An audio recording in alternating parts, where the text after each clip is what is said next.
আগের সব রেকর্ড ভেঙে বিশ্ববাজারে সর্বোচ্চ স্বর্ণের দাম আউন্স প্রতি যা ছাড়িয়েছে $৩৬০০।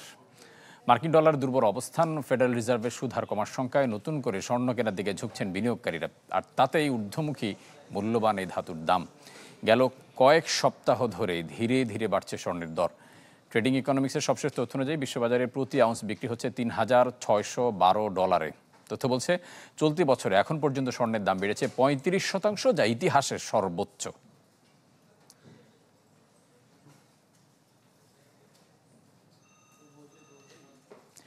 এদিকে দেশের ইতিহাসেও সর্বোচ্চ উচ্চতা উঠেছে স্বর্ণের দাম। 4 দিনের ব্যবধানে ভরি প্রতি ২,৭১৮ টাকা বেড়ে যা বিক্রি হচ্ছে ১,৮১,৫৫০ টাকা। বাংলাদেশ জুয়েলার্স সমিতি বাজুস এ তথ্য জানায়। এতে বলা হয় যে বিশ্ববাজারে তেজাবি স্বর্ণের দাম বৃদ্ধি পাওয়ায় এ সমন্বয় করা হয়েছে। নতুন মূল্য অনুযায়ী 21 ক্যারেটের স্বর্ণের দাম ১,৭৩,৩০৪ টাকা। এছাড়া সনাতন পদ্ধতির 1 ভরি রূপার দাম ১,৭২৬ টাকা নির্ধারণ করে দেয় বাজুস। দেশের বাজারে আজ থেকেই এ দর কার্যকর হয়েছে।